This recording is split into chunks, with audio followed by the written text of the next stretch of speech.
Bonjour, je vous laisse vous présenter. Bonjour, Linda Bigot, organisatrice de manifestation Gilets jaunes. D'accord, très bien. Vous faites ça depuis combien de temps? Ça va faire un peu plus d'un an. Un peu plus d'un an, donc du coup vous étiez déjà présente aux anciennes manifestations qui avaient lieu Je suis dehors depuis le 17 novembre. D'accord, donc du coup depuis le tout début, très bien. Et donc du coup je voulais vous demander à quoi était dû en fait la petite accalmie qu'il y a eu, comme vous disiez tout à l'heure, entre la reprise de la semaine dernière et donc du coup les dernières manifestations qu'on a pu avoir. Il y a eu la pause du Covid qui a été imposée par le gouvernement. Ça a été une pause nationale.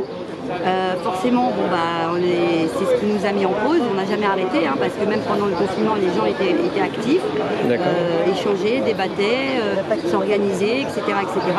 Ensuite, dès le déconfinement, forcément, on n'a pas pu reprendre les manifestations tout de suite parce que les rassemblements de plus de 10 personnes étaient toujours interdits, jusqu'à la décision du Conseil d'État qui a fait sauter justement cet interdit.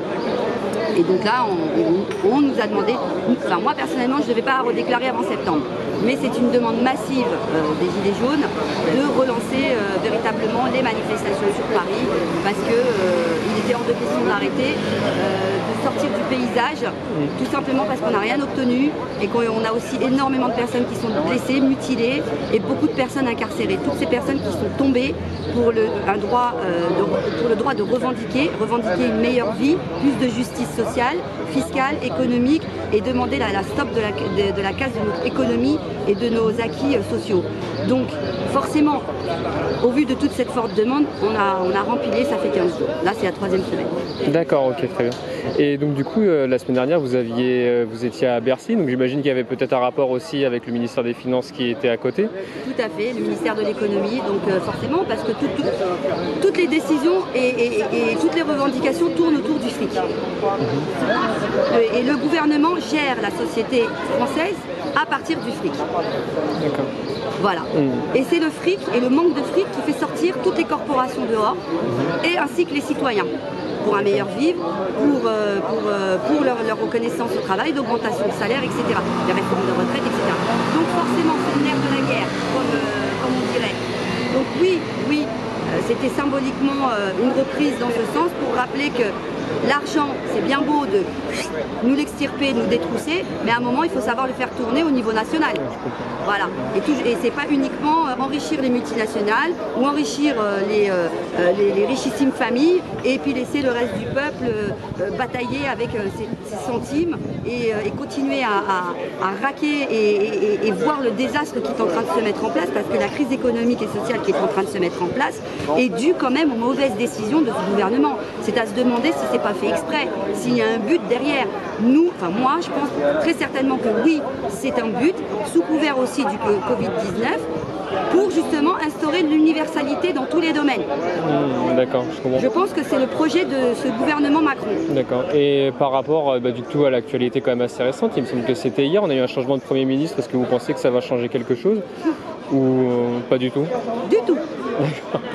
Du tout. Faut se rappeler le pédigré et le CV de ce nouveau Premier ministre qui était je crois qu'il faisait partie de l'équipe ministérielle, il me semble, de Sarkozy à l'époque. Donc faut voir déjà ce qu'il a fait pour comprendre ce qu'il envisage de faire aujourd'hui et pourquoi Macron a choisi cet homme-là. D'accord.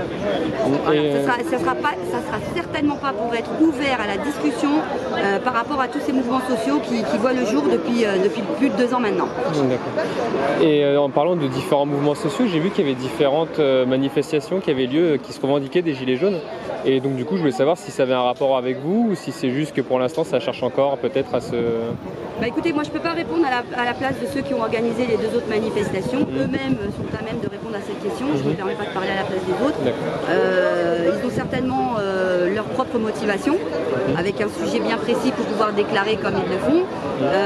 Nous, effectivement, personnellement, je suis sortie en étant apolitique, apartisane, avec les revendications de base qui émanent du peuple et pour le peuple, et ça n'a jamais changé. Après, chacun est libre de faire ce qu'il veut. C'est vrai. Et donc du coup, parce que je parlais de Bercy de la semaine dernière, qu'est-ce qui vous a poussé à démarrer la manifestation? Normalement, il me semble que c'était à la mairie de Levallois. Finalement, ça a été déplacé à cause du marché, si je dis pas de bêtises. C'est ça, donc hier soir, la préfecture m'a appelé à 18h pour me dire il y a un souci. La mairie a omis de prévenir la préfecture de Paris qu'en fait, il y avait un marché et beaucoup de mariages, donc ça posait un problème d'organisation et d'espace. D'accord. Donc, on a parlé, on a discuté, je leur ai dit, moi je suis prête à déplacer le rassemblement à une seule condition, vous ne nous nassez pas.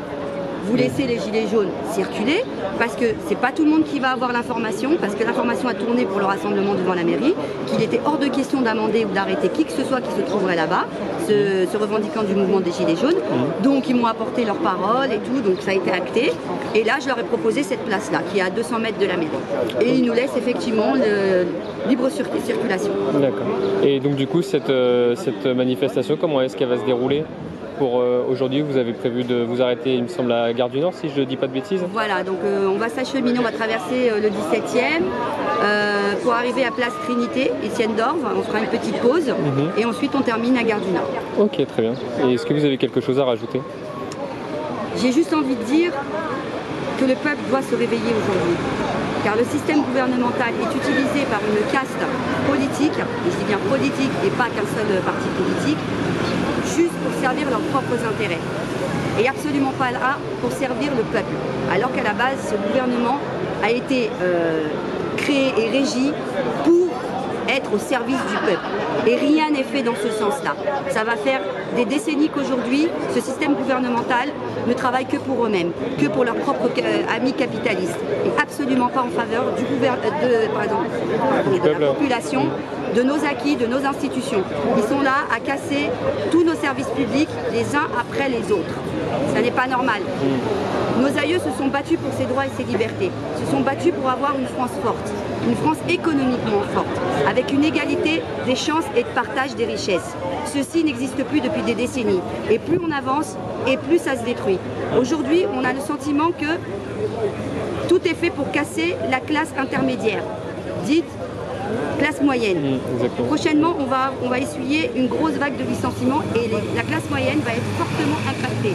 En parallèle, une réforme du Pôle emploi... Vous voulez dire par rapport au Covid ou là, il y a plein d'annonces de licenciements, Air France, Camaïeu, Renault, des grosses structures. Vous avez aussi les petites et moyennes entreprises, des artisans qui sont en train de mettre la clé sous la porte. Certains pensent même au suicide. Donc tout a été fait justement pour casser majoritairement cette classe moyenne. C'est à croire que dans le temps, ils vont vouloir créer une société française où il y aura les riches et les ultra-riches et le reste de la population, les pauvres. Les pauvres qui seront les esclaves de cette classe politique-là. Nous, on n'est pas d'accord. On veut le partage des richesses, on veut l'égalité des chances. Et tout ça permettra d'éradiquer toutes les formes de discrimination, qu'elle soit sociale, fiscale, économique, afin que tout le monde puisse avoir une chance de vivre correctement et entrevoir un avenir meilleur pour tous. Et c'est pour ça que je demande au peuple de sortir et que toutes les luttes se réunissent. Ok, très bien. Merci beaucoup.